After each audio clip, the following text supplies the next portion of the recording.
Coffee Lover Preference Taste. Itu adalah suatu metode menilai cita rasa kopi. Pencinta kopi itu ya yang mencintai kopi dengan caranya masing-masing. Menanam dan memeliharanya, mendalami ilmunya, membuat mesin-mesin. Tidak terlalu asam, tidak terlalu pahit. Itu main-mainannya barista sih. Sangat-sangat disukai, sangatnya 2 kali itu. Sangatnya double. Gold itu sangat disukai aja. Tapi yang platinum memang belum ada ya. Aneka ragaman profesi itu ya. Peluang untuk kolaborasi. Nanti bilang promosi dah. Enggak dong, kayak mungkin Like, comment, subscribe ABC Media Podcast.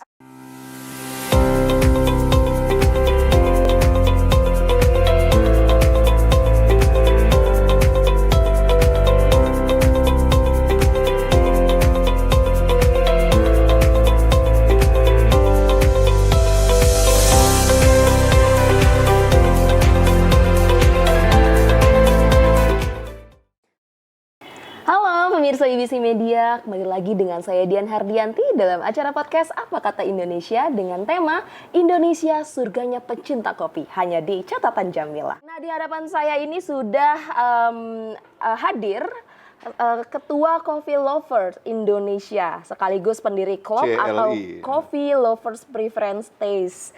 Halo Pak Jamil. Halo Mbak Dia. Mungkin para coffee lovers ini sudah tidak asing ya dengan nama Pak Jamil Musanif, karena memang beliau ini sering sekali mengisi seminar-seminar begitu ya Pak ya, atau mungkin menjadi pembicara di para coffee lovers Indonesia. Nah, ini saya sudah khusus nih IBC Media kedatangan salah satu bintang tamu. Pak Jamil ini sebagai Coffee Lovers Indonesia, Ketua Coffee Lovers Indonesia CLI, betul ya Pak ya? Kalau misalnya kita berbicara tentang kopi, saya mau bertanya dulu nih Pak, Coffee Lovers Indonesia itu apa sih Pak? Dan berdirinya seperti apa? Kok bisa tiba-tiba ada CLI ini? Coffee Lovers Indonesia, ya namanya Coffee Lovers ya pencinta kopi. Ya, tapi ini agak beda dengan penikmat ya, penikmat kopi. Kalau pencinta kopi barangkali lebih luas kan, orang kan bisa menyatakan cintanya itu dengan berbagai cara atau tidak hanya harus menikmati gitu kan. Salah satunya adalah bikin komunitas CLI ini ya Pak ya? Jadi pencinta kopi itu ya yang mencintai kopi dengan caranya masing-masing gitu ya. Ada yang dengan cara menanam dan memeliharanya gitu kan. Ada yang dengan cara mendalami ilmunya gitu kan. Membuat mesin-mesin kopi misalnya gitu. Tapi juga menggunakan kopi sebagai untuk usaha gitu kan. Ya semua itu pencinta kopi. Oke. Gitu. Ada juga kopi biar gak ngantuk, minum kopi gitu. Ya tentu penikmat kopi juga tentu pencinta kopi. Kalau nggak cinta nggak dia nikmati kan. Gitu. Iya. Oke, tapi ini bagaimana sih Pak awal mula berdirinya CLI ini dan apa yang jadi gagasan akhirnya terbentuk jadi CLI? ini dulu ya sudah agak lama ya, tahun 2016-an ya, awal 2016. Jadi awal-awalnya itu gara-garanya lah begitu ya. Ada teman namanya itu Ibu Lisa. Itu mengadakan event. Mungkin Bu Lisa lagi nonton nih. Halo Bu Lisa. Bu Lisa lagi nonton barangkali. Lisa ayo dia. Oke. Ya. Beliau mengadakan event pemilihan duta kopi Indonesia gitu. Terus kemudian ya saya kebetulan diminta sebagai salah seorang narasumber yang memberikan pembekalan kepada para calon atau kontestan duta kopi waktu itu. Ya akhirnya ya kita kumpul-kumpul dengan narasumber-narasumber yang lain, terus para kontestan duta kopi dan macam-macam lah yang terkait dengan kopi. Ya akhirnya kita bikin grup gitu. Oke. Ya itulah yang kita namakan pencinta kopi gitu, seperti itu. Awalnya ya. Jadi awalnya sebenarnya memang kumpulan grup aja yang iseng-iseng karena memang itu para pecinta kopi ya Pak ya? Ya diawali dengan WA grup lah begitu seperti itu. Akhirnya terbentuklah sebuah Coffee Lovers Indonesia. Tapi ini Coffee Lovers dulu kan iseng-iseng ya Pak ya. Sekarang ini ada program-program khususnya atau bagaimana nih Pak? Ya, jadi CLI ini agak unik ya barangkali ya menurut saya ya. Kita itu tidak terlalu sering gitu ya mengadakan apa namanya kegiatan-kegiatan yang well organized, dirancang bersama begitu enggak ya. Tapi kita lebih kepada apa ya menghidupkan atau mengembangkan, memajukan profesi masing-masing. Oke. Ya, karena di Coffee Lovers ini kan macam-macam ya. Jadi ada petani, lalu di sana ada pedagang kopi, gitu ya. Lalu ada juga pengolah kopi. Lalu ada juga misalnya ya termasuk usaha kafe dan lain-lain, pedagang kopi, eksportir dan lain-lain. Nah, dengan keanekaragaman profesi itu ya, itu memberikan peluang untuk kolaborasi. Oke. Ya, gitu kan. Misalnya petani dia panen gitu kan. Dia bisa langsung menginformasikan saya habis panen ini dapat 10 ton misalnya kan. Nah, di dalam grup kita itu kan ada pedagang kopi juga, ya kan? Jadi dia langsung tangkep tuh biasanya tuh. Ya kan? Di mana anunya gitu kan? Berapa banyak? Saya butuh sekitar misalnya katakanlah seminggu 10 ton misalnya gitu kan. Bisa nggak dipenuhi gitu misalnya. Jadi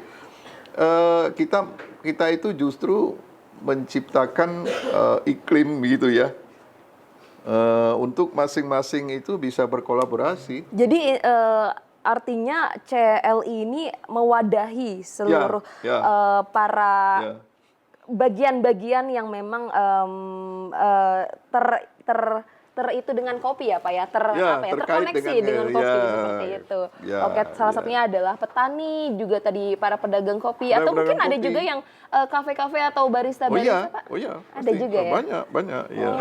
Jadi misalnya juga contohnya ya, ada anggota grup kita itu yang katakanlah dia usahanya menjual alat-alat kopi gitu kan, alat-alat kopi.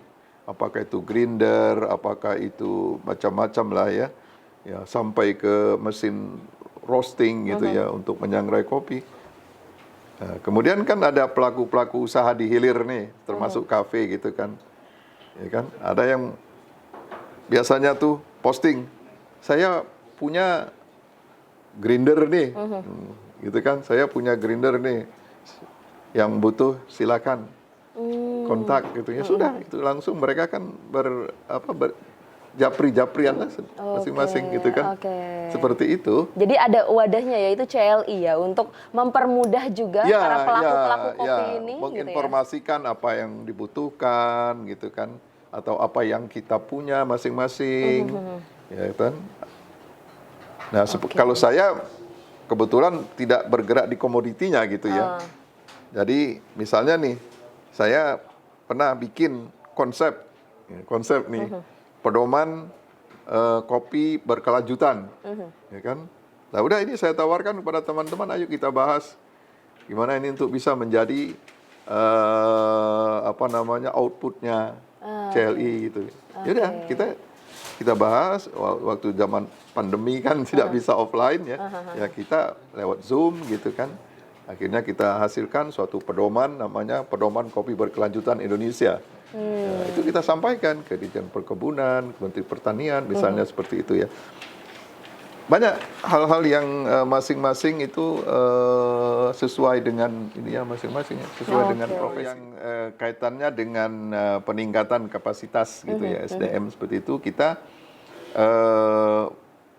lakukan seperti pelatihan-pelatihan gitu dari kita untuk kita gitu ya.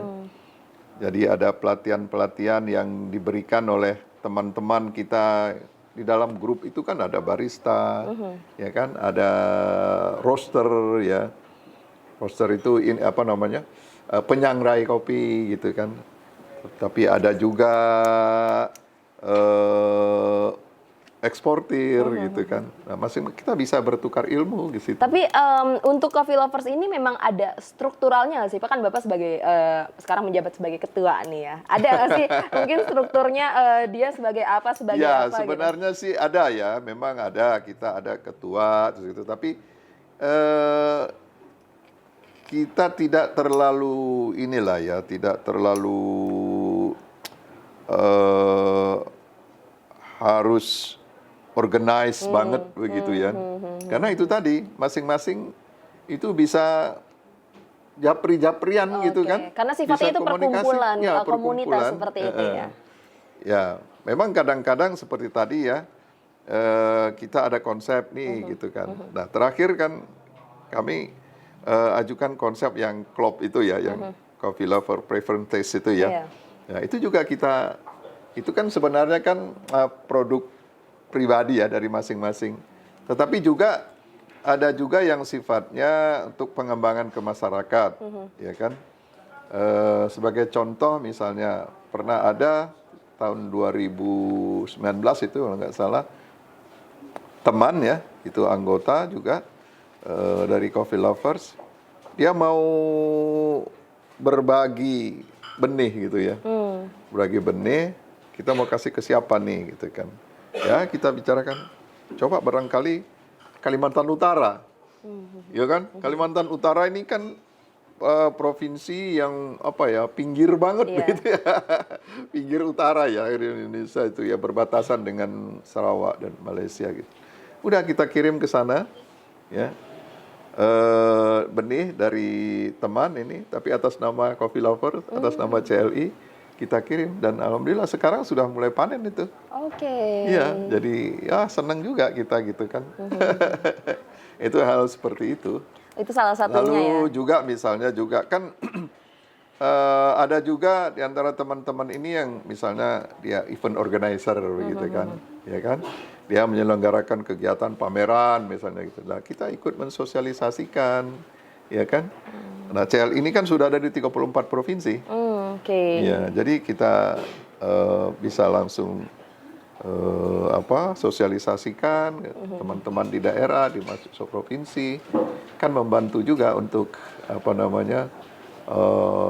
pemasaran lah katakanlah dari kegiatan teman-teman itu. Oke, Pak. Dan saya juga tadi penasaran dengan Coffee Lovers Preference Taste. Preference taste ya. Iya, itu apa sih Pak? Dan apakah berbeda cara untuk menikmati rasa-rasa kopi di Indonesia atau seperti apa itu? Ya, itu klop ya, kalau kita Klop. singkat klop biar ini aja singkat ya. Klop. Kalau Oke. panjangnya Coffee Lovers Preference Taste. Taste. Artinya ya terjemahan bebasnya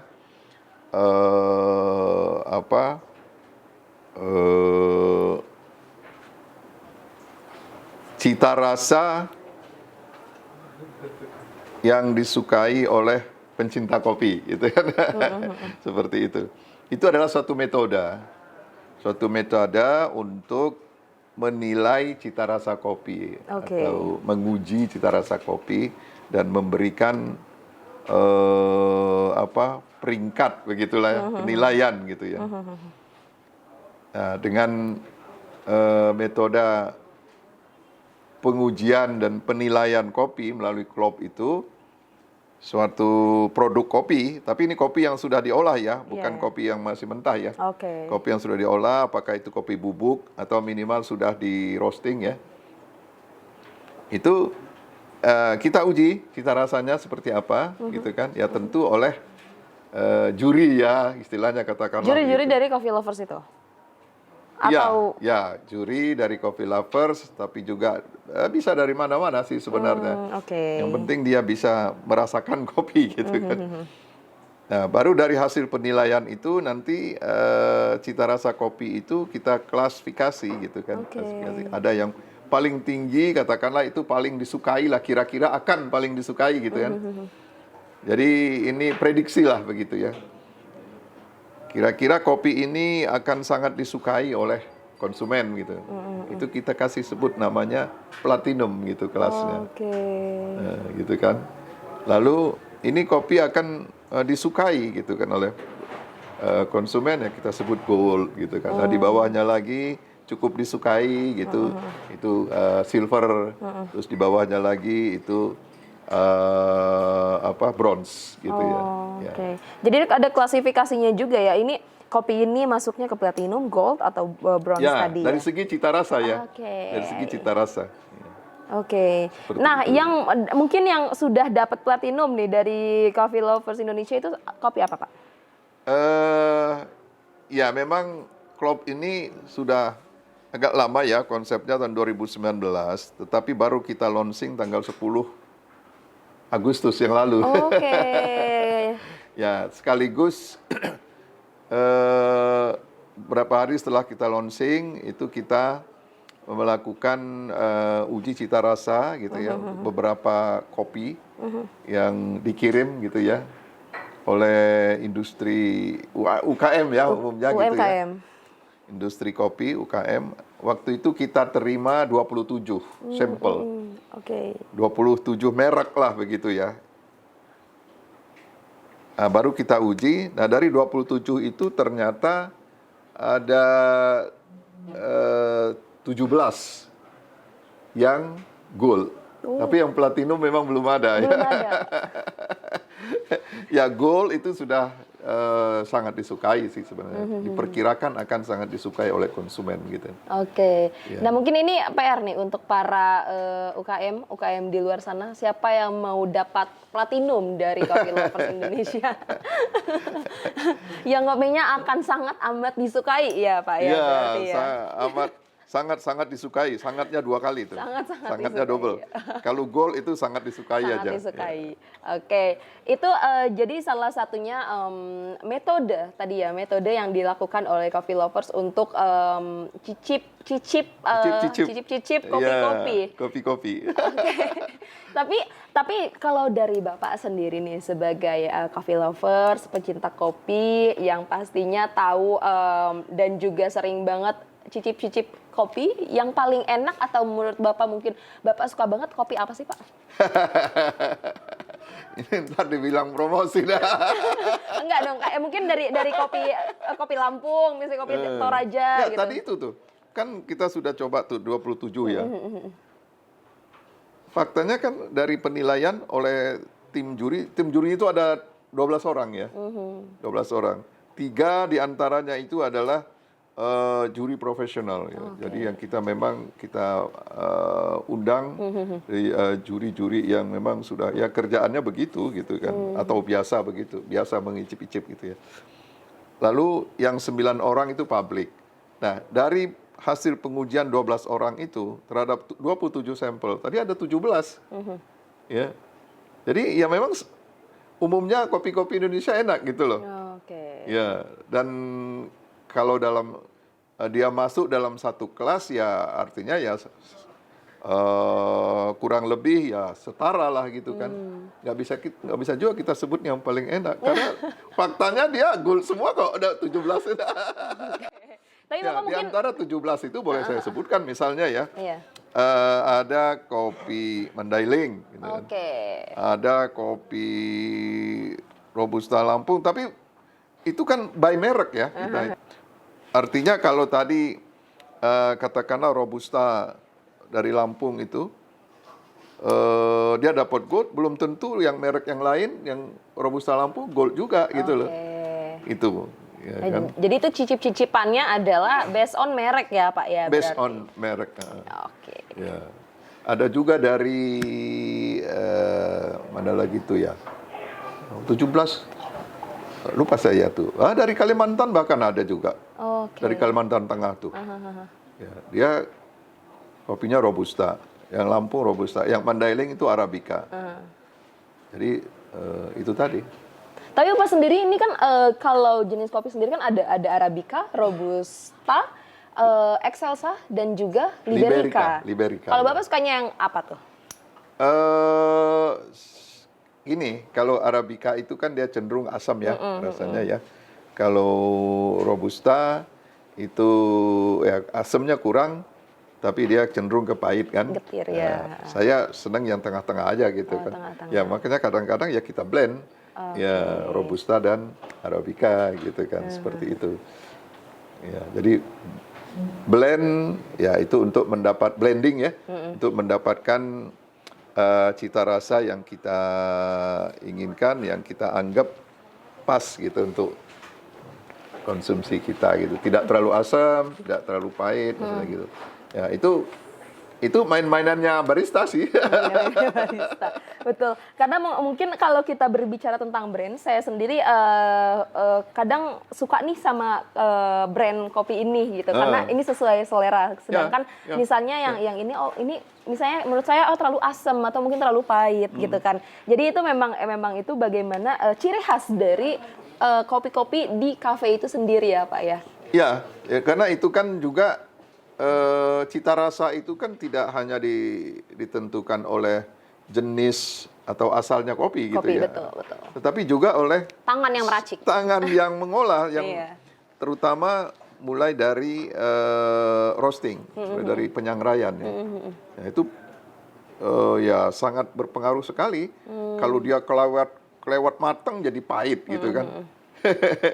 Kalau kurang matang ya ada rasa-rasa yang tertentu gitu kan. Gitu. Jadi si roaster, si penggoreng, si penyangrai kopi ini sangat berperanan gitu ya. Nah, baru nanti di hilirnya lagi ya si peracik dan seterusnya gitu. Oke, itu tentang rasa-rasa kopi. Tapi kalau dari kita kan tahu bahwa kopi di Indonesia kan banyak ya Pak ya. Tadi sempat saya sebutin mungkin kalau misalnya dari Lampung itu bisa dibilang kita tahu gitu kan. Toraja, Jawa, Toraja, ya. kopi Jawa. Tadi Bapak juga mention dari Kalimantan, seperti itu. Itu untuk pertaniannya sendiri itu seperti apa Pak di Indonesia? Apakah dari pemerintah sendiri atau mungkin Kementerian Pertanian ini juga salah satunya memfokuskan kepada petani-petani kopi, karena kan kita tahu yang tadi saya juga bilang bahwa kopi di Indonesia kan banyak juga peminatnya, dan mungkin kan beberapa kopi di Indonesia juga ya diekspor gitu ya ke luar negeri. Itu dari pertanian atau mungkin Bapak sebagai mantan nih ya mantan dari direktur. Itu sudah masa lalu. Itu seperti apa nih Pak? Apakah ada fokusnya atau bagaimana? Ya, jadi kopi ini ya salah satu komoditas andalan kita juga ya untuk ekspor ya. Selain yang pertama tentunya saat ini itu sawit misalnya gitu kan. Terus kopi, lalu kakao ya. Ya, terus karet, rempah dan sebagainya begitu. Nah, salah satunya kopi, dan kebetulan kopi ini ya hampir semua boleh dibilang ya 96%, 96% itu kopi perkebunan rakyat gitu ya. Jadi sangat sedikit yang pelakunya itu adalah perusahaan besar gitu ya, perusahaan swasta besar gitu ya, atau BUMN. Ya tadi itu 96-97% kopi rakyat. Mostly berarti petani-petani rakyat Petani-petani ya, bukan rakyat, yang mungkin yang tadi dipegang oleh BUMN atau dari pemerintahan ya Pak ya. Petani rakyat. Jadi ya petani individu ataupun ya kalau berorganisasi mereka ya kelompok tani dan sebagainya begitu. Dan ini yang menjadi apa namanya garapan utama lah gitu dari kementerian. Kalau yang swasta-swasta itu kan dia jalan sendiri. Gitu. Oke Pak, tadi kalau kita berbicara tentang petani, di mana memang Indonesia sendiri ini jadi salah satu produsen kopi yang besar di dunia. Itu kalau boleh tahu Pak, mungkin urutan produsen kopi terbesar itu dari mana aja sih Pak negaranya? Oh ya, dulu kita pernah ya nomor 3 gitu. Sekarang nomor 4 ya Indonesia. Nomor 1-nya ya tetap Brazil gitu ya. Lalu nomor 2 Vietnam. Dari segi produksi ya. Nomor 3 Kolombia, nomor kita urutan ke-4. Tapi dari segi luas areal begitu ya, luas kebun ya gitu. Kita sebenarnya nomor 2. Gitu. Tapi produktivitas kita yang masih belum cukup tinggi gitu ya. Gitu ya. Sehingga masih kalah dengan Vietnam gitu. Sekalipun dia luas arealnya lebih rendah dari kita, tapi dia lebih tinggi produksinya. Itu mungkin jadi salah satu dari pemerintah sendiri mungkin untuk mengembangkan kopi, petani-petani kopi mungkin, atau mungkin pertanian kopi ini agar bisa lebih besar lagi Pak, menjadi nomor 1 mungkin di Indonesia, di dunia seperti apa mungkin. Ada peluangnya nggak sih? Ada aja peluangnya ya, karena begini, tadi itu kebun kita ini kan kebun petani rakyat ya, yang ya sebagian ya, mungkin sebagian besar bahkan itu sudah tua. Ya, orang sudah tua mana bisa produktif yang Produktivitasnya lebih tinggi menurun gitu ya. Ya udah tua, terus udah itu zaman dulu gitu waktu nanamnya itu belum menggunakan benih unggul begitu kan seperti itu. Belum lagi ya cara pemeliharaannya dan perawatannya belum seperti yang dianjurkan oleh pemerintah begitu. Jadi ya upaya-upayanya itu ya kalau kita mau meningkatkan produksi terutama ya itu tadi yang sudah tua, yang sudah rusak, yang sudah nggak produktif itu ya harus diremajakan gitu kan seperti itu. Ya seperti sawit lah kalau yang di komoditas lain itu kan diremajakan, diganti dengan yang apa namanya varietas yang produktivitasnya lebih tinggi seperti itu.